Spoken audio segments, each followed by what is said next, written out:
El pueblo entero guardó silencio cuando la vieron arrodillarse en el polvo. El cañón de una pistola apuntaba al corazón de su hermano, un niño de 8 años cuya única ofensa fue defender su último saco de maíz con una piedra inútil. Lucía no gritó. No suplicó. Sus ojos oscuros se clavaron en los del bandolero, Damián el Sombra, y con una calma que helaba la sangre, le ofreció su vida. Su cuerpo. Su servidumbre a cambio del niño. El aire se espesó con el juicio mudo de sus vecinos, una mezcla de alivio y condena, mientras el sol teñía las montañas de un rojo violento. Pero en la mirada de aquel hombre, una leyenda forjada en pólvora y traición, ella no encontró la lujuria del depredador, sino algo más antiguo y peligroso, el reconocimiento de un alma igual de rota. Aquel trato, sellado sin palabras, no fue el principio de su fin, sino de una historia que nadie se atrevería a contar. Si esta historia te toca el corazón, dime desde dónde la escuchas. Damián la arrancó de su mundo, sin una palabra más. La subió a un caballo sin mirarla, un bulto más entre los sacos de grano y las gallinas robadas. El trote del animal era un martillo contra su espalda, cada sacudida un eco del abandono. Dejó atrás a Mateo, con los ojos anegados en un llanto que no producía sonido, y las caras de su gente, que ya la habían borrado de sus vidas. El rebozo descolorido de su madre, su única herencia, se le aferraba al cuello como un sudario. A medida que el pueblo se convertía en un punto borroso, la sierra los devoraba. El viento aullaba entre los cañones, arrastrando el olor a pino y a tierra seca, un aroma que ya no era de hogar sino de exilio. Ella no lloró. Las lágrimas eran un lujo que se había secado hacía mucho tiempo, junto a los pozos de su aldea. El campamento era una herida abierta en la falda de la montaña. Un círculo de hogueras precarias donde hombres de rostro curtido y mirada vacía, afilaban cuchillos, o bebían aguardiente en silencio. La recibieron con la indiferencia reservada a las cosas, no a las personas. Unos la miraron con desprecio, otros con un hambre apenas disimulada. Damián la empujó hacia una de las tiendas más grandes, apartada del resto. Dentro, el aire olía a encierro, a enfermedad y a soledad. 2 niños pequeños, un niño y una niña de no más de 6 y 4 años, la observaban desde un rincón con el recelo de los animales salvajes. Eran los hijos de Damián. Tenían los mismos ojos oscuros de su padre, pero en ellos no había crueldad, solo un miedo profundo y antiguo. Fue entonces cuando Lucía comprendió la naturaleza de su condena. No era una esclava para su cama, sino una madre para su prole. La primera noche fue un purgatorio de silencio. Lucía se sentó en el suelo de tierra apisonada, al otro lado de la tienda, manteniendo una distancia que era a la vez respeto y desafío. Los niños no se movieron de su rincón, acurrucados bajo una manta raída, vigilándola. Damián entró al anochecer. No se dirigió a ella. Se quitó el cinturón con las pistolas, dejándolo caer con un ruido sordo que la hizo estremecerse.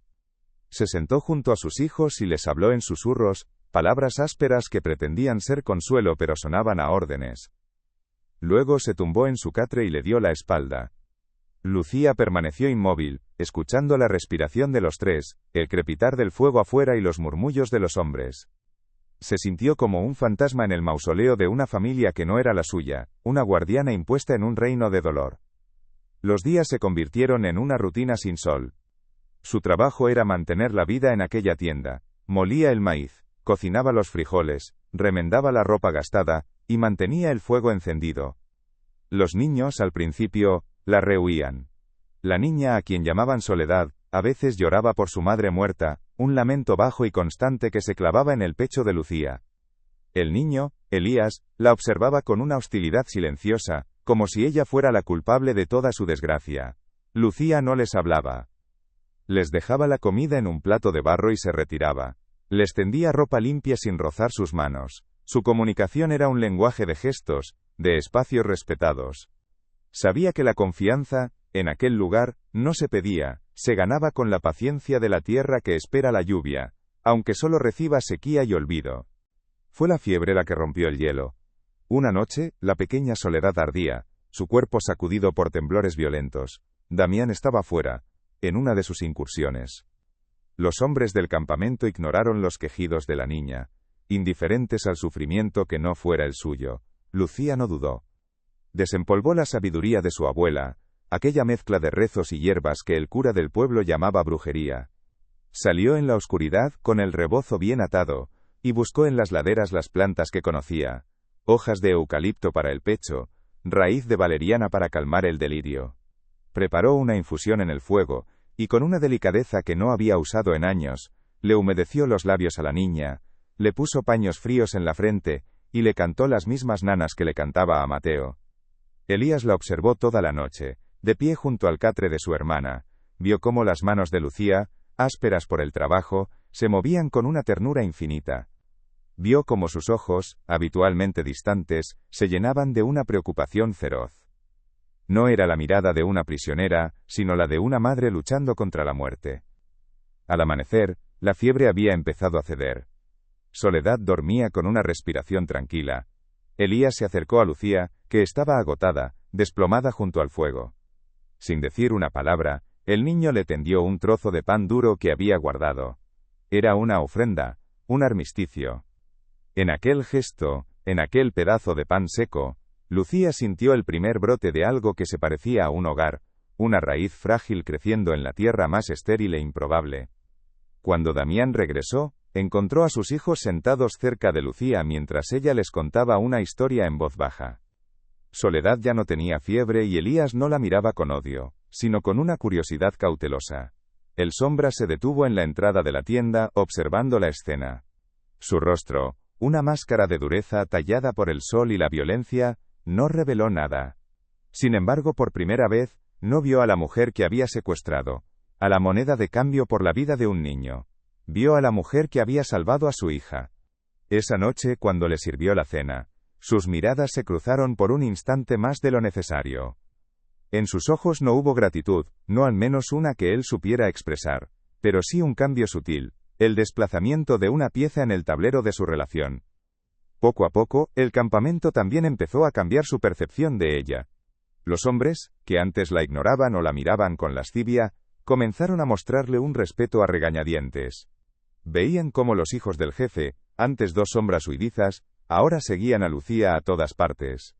La escuchaban reír, una risa baja y contenida, mientras jugaba con ellos a juegos inventados con piedras y ramas. Lucía se convirtió en una presencia silenciosa pero fundamental. Curaba sus heridas con ungüentos de hierbas, remendaba sus ropas con una habilidad que ellos habían olvidado, y su sola existencia parecía aplacar la brutalidad latente del lugar. No era una de ellos, nunca lo sería, pero dejó de ser un botín para convertirse en el pilar invisible que sostenía la frágil humanidad de aquella familia de forajidos. Una tarde, mientras lavaba la ropa en un arroyo cercano, uno de los hombres más jóvenes de la banda, un muchacho llamado Silvestre que sabía leer, se le acercó. Le ofreció, con torpeza, escribir una carta para ella. Lucía se quedó quieta, con las manos sumergidas en el agua fría. La idea de comunicarse con Mateo, de hacerle saber que estaba viva, era un dolor y un anhelo tan grandes que casi la ahogaban. Aceptó. Le dictó palabras sencillas, torpes, preguntándole por el maíz, por la vieja vecina, diciéndole que no se preocupara, que ella estaba bien. Silvestre escribió en un trozo de papel arrugado: la carta nunca sería enviada, no había forma. Pero el acto de dictarla se convirtió en un ritual sagrado, un puente de tinta y mentiras que la mantenía atada al mundo que había perdido. Lucía tenía 19 años, aunque la vida le había grabado en el rostro la edad de una matriarca. Su piel curtida por un sol que no perdonaba, y sus manos, un mapa de callos por trabajar tierras que nunca serían suyas, contaban la historia de su orfandad. La fiebre se había llevado a sus padres, dejándola sola con su único hermano, Mateo, un niño de 8 años, que era a la vez su ancla y su herida abierta. Su cuerpo era delgado, casi quebradizo, pero en sus ojos oscuros habitaba una voluntad de hierro, una capacidad para observar en silencio, que los demás confundían con simpleza o sumisión. En la rígida jerarquía de su pueblo, ella era invisible, una mujer pobre, sin dote ni futuro, una sombra que se movía por los márgenes, cuyo único propósito era mantener con vida a la única persona que le quedaba en el mundo. No sabía juntar letras para formar palabras, pero leía el lenguaje de las nubes antes de la tormenta, y entendía los secretos que las hierbas susurraban al viento. Era una sabiduría ancestral, un legado de su abuela mezclado con un catolicismo popular de santos y supersticiones que se rezaba en susurros cuando el cura no escuchaba. El mundo a su alrededor era un murmullo constante. El juicio afilado de las mujeres en el lavadero del río, el silencio denso y cargado de los hombres en la cantina, el miedo como el polvo fino que se colaba por cada rendija. Se movía entre ellos con gestos medidos, la mirada a menudo baja no por vergüenza sino para no delatar la tormenta que llevaba dentro. Su honor era su única y frágil moneda, y ella la guardaba con el celo de quien no posee nada más en la vida.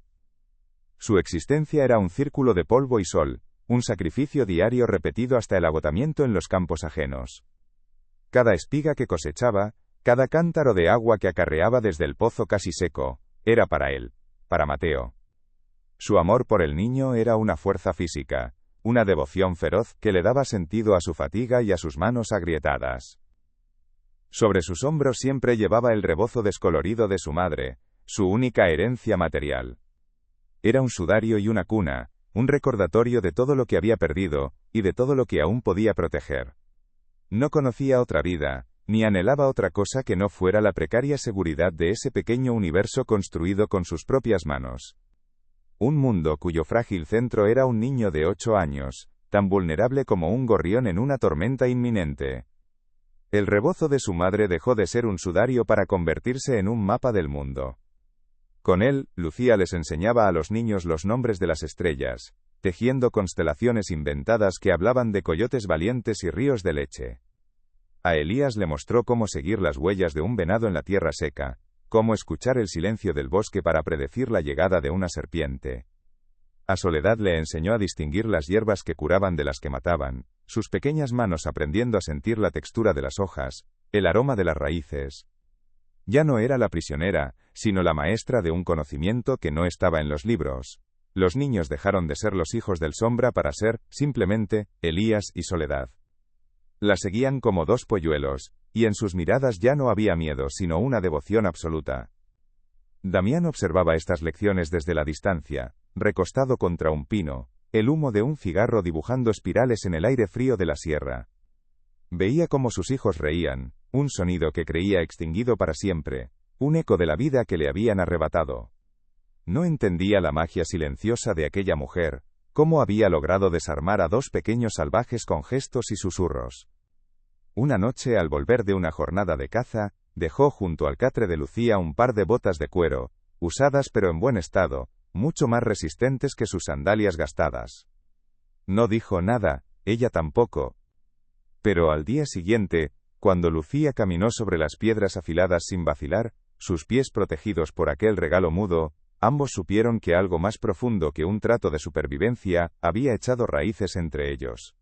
La noticia llegó con un vendedor ambulante que se atrevió a subir a la sierra, un hombrecillo asustado que hablaba de soldados federales preguntando por Damián en los pueblos bajos. La palabra federales cayó como una piedra en el estanque del campamento, y las ondas de tensión se extendieron por todas partes. Los hombres limpiaban sus rifles con más frecuencia, sus risas se volvieron secas y escasas, y el aguardiente corría más rápido al anochecer. Las miradas que se posaban en Lucía volvieron a cambiar. Ya no era respeto, sino sospecha. Para ellos, ella seguía siendo una forastera, un eslabón débil, una posible traidora, que podría cantarles a los soldados a cambio de su libertad.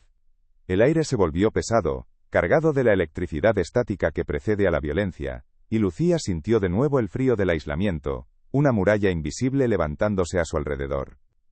La tensión estalló una noche junto al fuego. Uno de los hombres de Damián, un tipo corpulento y borracho llamado El Cuchillo, la agarró del brazo. ¿Qué tanto sabes, fuereña?, le espetó, su aliento apestando a alcohol y desconfianza. Quizá ya te vendiste a los de abajo.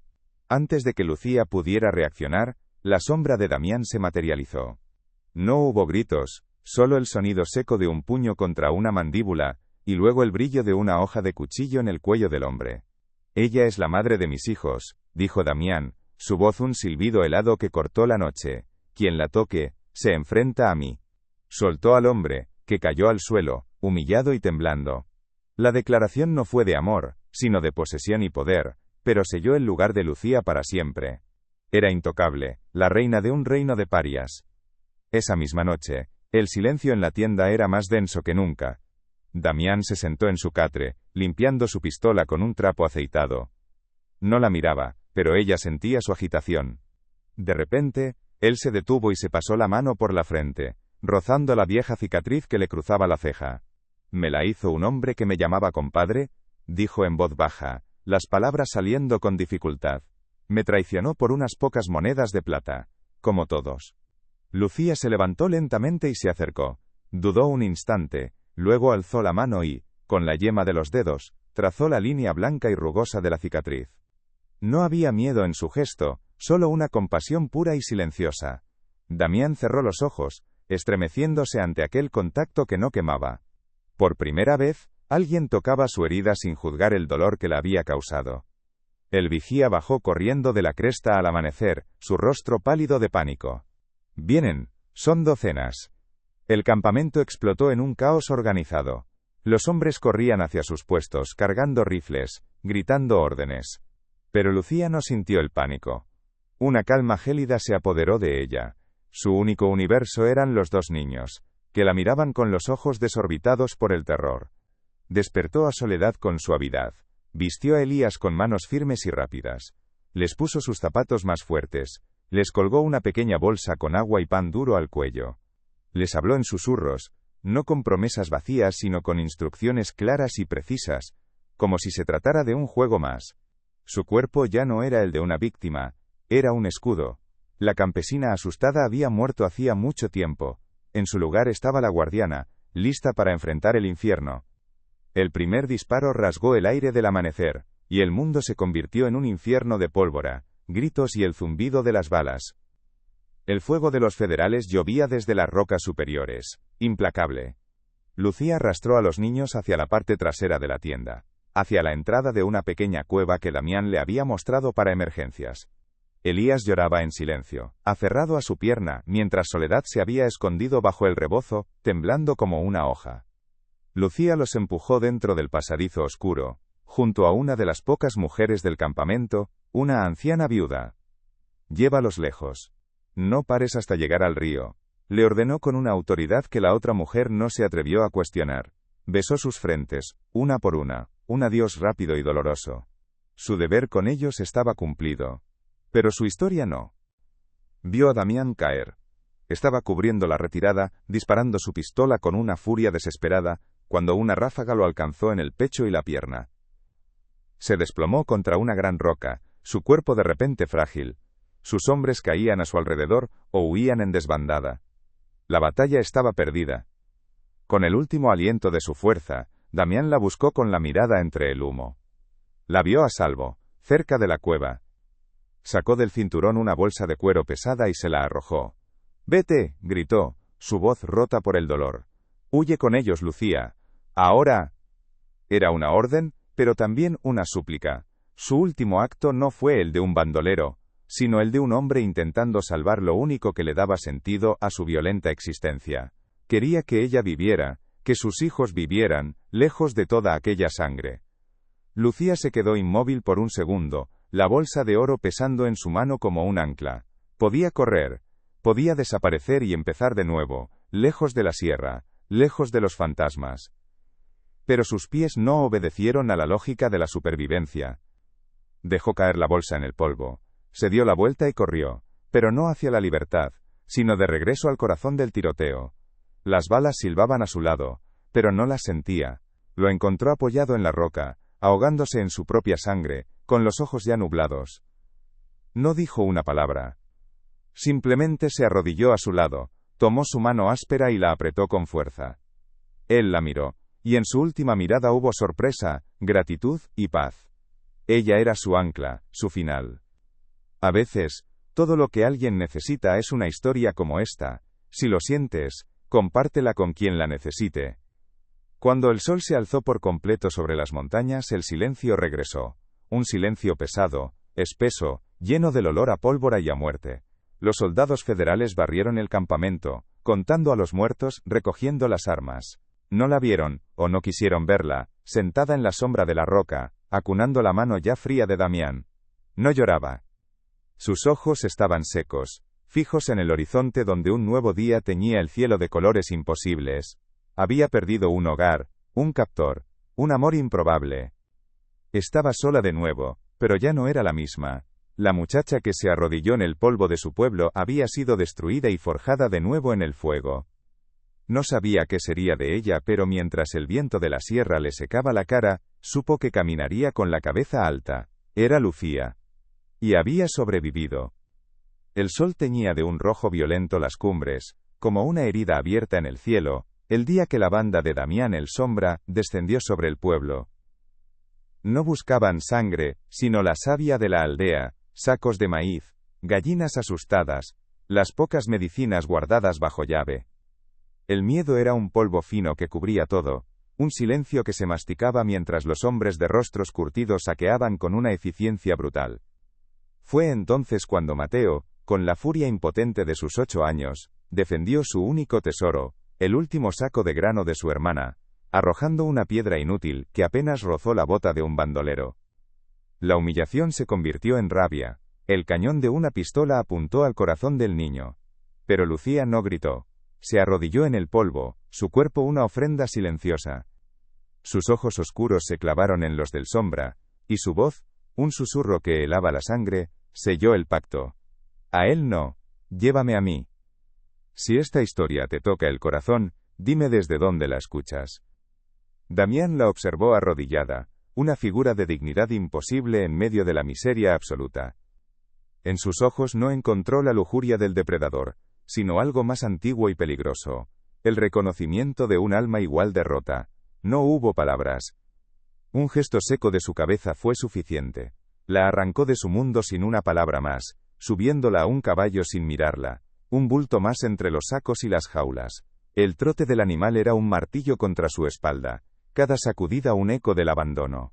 Dejó atrás a Mateo, con la cara anegada en un llanto que no producía sonido, y las miradas de su gente que ya la borraban de sus vidas. El rebozo descolorido de su madre, su única herencia, se le aferraba al cuello como un sudario.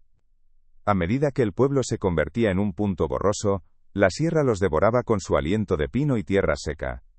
Capitán Ernesto Morales no era un hombre de la sierra. Era una criatura del gobierno, forjado en el acero de los despachos de la capital y templado en la brutalidad de las campañas rurales. Su uniforme, impecablemente planchado incluso en el polvo de aquel pueblo miserable, era una afrenta. Tenía las manos limpias, los ojos fríos como el cañón de un rifle y una paciencia de depredador.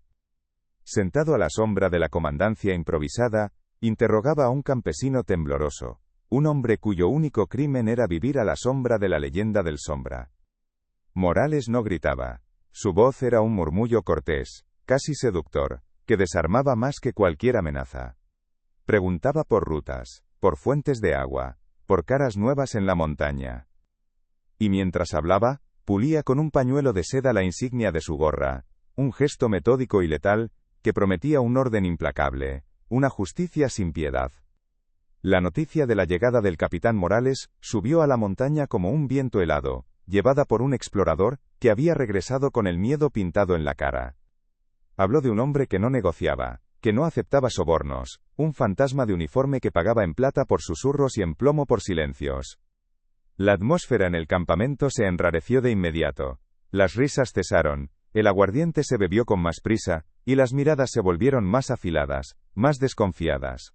Damián escuchó el informe en silencio, su rostro una máscara de piedra, pero Lucía vio cómo sus nudillos se blanqueaban al apretar la empuñadura de su pistola. El peligro ya no era una posibilidad lejana, un enfrentamiento anónimo con soldados sin rostro. Ahora tenía un nombre, Ernesto Morales. Y su sombra, más larga y fría que la de Damián, comenzaba a extenderse sobre todos ellos. Las noches se volvieron un campo de batalla silencioso. Damián limpiaba sus armas junto al fuego. El chasquido metálico del acero contra el acero era el único lenguaje que parecía dispuesto a hablar. Su frustración por la amenaza de los federales se convertía en una ira sorda que envenenaba el aire de la tienda. A veces, la clavaba en ella con una mirada dura, una pregunta sin palabras sobre su lealtad, sobre su origen. Lucía nunca bajaba la vista. Continuaba con sus tareas, ya fuera moliendo el maíz o remendando la ropa de los niños, sus manos moviéndose con una calma que lo desquiciaba. Un día, él golpeó la mesa con el puño, haciendo temblar la pequeña llama del candil. Todos traicionan al final, gruñó. más para sí mismo que para ella. Ella no respondió, pero el ritmo de su respiración no cambió, un ancla de serenidad en su océano de furia. El verdadero fantasma que lo atormentaba no llevaba uniforme federal, se le aparecía en sueños, con el rostro de su difunta esposa. Lucía lo escuchaba a veces, en la quietud de la madrugada, murmurar su nombre, Elena, entre dientes, un lamento ahogado que revelaba la profunda grieta bajo su coraza de crueldad. Una de esas noches, lo vio retorcerse en su catre, el sudor perlado en su frente marcada por la cicatriz. No se acercó. No lo tocó. Sabía que hay dolores que no admiten consuelo ajeno. En silencio, calentó un poco de agua y preparó una infusión con las hierbas que su abuela usaba para calmar los malos espíritus. Manzanilla y hojas de naranjo. Dejó la taza humeante en una caja junto a él, y se retiró a su rincón, un gesto anónimo de piedad en la oscuridad más absoluta. A la mañana siguiente, encontró la taza vacía, pero él no mencionó nada. El día transcurrió con la tensión habitual, una cuerda estirada a punto de romperse. Al atardecer, cuando ella se disponía a ir al arroyo, él se interpuso en su camino. Sin mirarla directamente, dejó caer a sus pies un par de botas de cuero. Estaban usadas, marcadas por el camino, pero eran robustas, un mundo aparte de sus sandalias rotas que apenas protegían sus pies de las piedras y las espinas. Lucía se quedó inmóvil, mirando el regalo inesperado. Levantó la vista hacia él. Sus ojos se encontraron por un instante que se sintió eterno. No hubo una palabra de agradecimiento ni una explicación. Aquellas botas eran su respuesta a la taza de té, un reconocimiento en su lenguaje de gestos bruscos y objetos prácticos, un trueque de cuidados silenciosos. Con los pies firmemente plantados en la tierra gracias a las botas, Lucía se sentía diferente, más sólida. Una tarde, mientras los niños dormían la siesta, él la encontró de pie en el borde del campamento, su mirada perdida en la dirección de su antiguo pueblo. Se acercó en silencio parándose a su lado. El viento de la sierra les envolvía. ¿Piensas en él?, preguntó Damián, su voz áspera, refiriéndose a su hermano. Cada día, respondió ella sin volverse. Hubo una larga pausa. Podrías intentar huir. Ahora te creerían una de los nuestros. Te matarían si te encuentran. Ella finalmente giró la cabeza y lo miró a los ojos. Este es mi lugar ahora, dijo, y no había sumisión en su voz, sino una certeza extraña, forjada en el fuego. Mi deber es con tus hijos. Damián solo asintió, y en ese gesto, ella entendió que la jaula había cambiado de forma. Aquella declaración no fue el final de una conversación, sino el principio de su metamorfosis. Su cuerpo dejó de moverse con la cautela de una prisionera. Caminaba por el campamento con la espalda recta, su mirada ya no esquivaba la de los otros hombres sino que los evaluaba con una serenidad que imponía. Tomó un rincón de la tienda y lo convirtió en una pequeña botica, organizando las hierbas secas y los ungüentos que preparaba en frascos robados. Cuando Silvestre se abrió la mano con un hacha, fue a ella, no a Damián. Lucía no pidió permiso. Limpió la herida con aguardiente, aplicó un emplasto de llantén y la vendó con firmeza. El muchacho apretó los dientes, pero no apartó la vista de sus manos hábiles. Por primera vez, alguien en ese campamento curaba una herida sin causar otra. Su dominio silencioso se expandió más allá de las heridas físicas. Vio la nostalgia en los ojos de los hombres más jóvenes, el eco de los hogares perdidos. Una noche, en lugar de retirarse a la tienda con los niños, se sentó más cerca de la hoguera principal. Comenzó a contar una leyenda de su pueblo, una sobre el origen de las Pléyades, su voz baja pero clara, cortando los murmullos borrachos. Al principio, la ignoraron, pero poco a poco, el relato los fue atrapando. Silvestre, el muchacho al que le había curado la mano, se sentó más cerca. Luego otro. Pronto, un pequeño círculo se formó a su alrededor, escuchando en un silencio insólito. Estaba tejiendo un frágil tapiz de humanidad sobre la brutalidad del exilio, recordándoles que antes de ser bandoleros, fueron hombres con historias y sueños. El infierno se desató con el sol. Las balas de los federales llovían desde las rocas, un martillo de plomo y pólvora que destrozaba el campamento. Damián, luchando como una bestia acorralada, cayó con un gruñido sordo, una mancha roja extendiéndose por su pecho. El fin había llegado, lo supo en el sabor metálico de su propia sangre. La vio a ella, un escudo humano frente a sus hijos aterrados. Con su último gramo de voluntad, se arrastró hacia ellos, le entregó una pesada bolsa de cuero y señaló una grieta oculta tras la tienda. El pasadizo. Lleva al río. Llévatelos. Jadeó con acento agudo, su voz un estertor. Ahora Lucía. Huye. No era la orden de un bandolero. Era el ruego de un padre. Su redención final ofrecida en un puñado de oro y un camino de escape que él nunca tomaría. Lucía agarró las manos de los niños y los arrastró hacia la oscuridad del pasadizo. No huyó. A mitad de camino, encontró a la anciana viuda del campamento, temblando en un recodo. Le empujó a los niños y la bolsa de oro. Llévalos lejos. No te detengas, ordenó con una autoridad forjada en fuego. Un beso rápido en cada frente y se dio la vuelta. No miró hacia atrás. Corrió de nuevo hacia la luz del infierno, las balas trazando silbidos a su lado. Lo encontró donde había caído, ahogándose, sus ojos buscando los de ella en la neblina de la muerte. Se arrodilló, tomó su mano ensangrentada y la sostuvo. En su última mirada no hubo preguntas, solo la paz de no morir solo. A veces, todo lo que alguien necesita es una historia como esta. Si lo sientes, compártela con quien la necesite. Cuando el último soldado se marchó y solo el viento peinaba la hierba manchada, Lucía soltó su mano. Estaba fría como la roca contra la que él se apoyaba. Con la punta de un cuchillo abandonado, cavó un hueco en la tierra dura, un nido de polvo a los pies de Damián. No era una tumba para un hombre, sino para un pacto. Desgarró un hilo rojo del rebozo de su madre y lo anudó con cuidado a la empuñadura de la pistola de él. Depositó ambos objetos en el hoyo, el amor y la violencia, y los cubrió con tierra y silencio. Luego se puso en pie. Ya no miraba atrás, ni hacia su pueblo ni hacia la sierra. Sus pies, firmes en las botas de un muerto, comenzaron a caminar hacia el sol, hacia un camino que aún no existía. Con la punta de un cuchillo abandonado, cavó un hueco en la tierra dura, un nido de polvo a los pies de Damián. No era una tumba para un hombre, sino para un pacto. Desgarró un hilo rojo del rebozo de su madre y lo anudó con cuidado a la empuñadura de la pistola de él. Depositó ambos objetos en el hoyo, el amor y la violencia, y los cubrió con tierra y silencio. Luego se puso en pie. Ya no miraba atrás, ni hacia su pueblo ni hacia la sierra. Sus pies, firmes en las botas de un muerto, comenzaron a caminar hacia el sol, hacia un camino que aún no existía. Recordaría la cicatriz, no la pistola. ¿Y tú? Habrías tenido el valor de amar a quien todos rechazaban.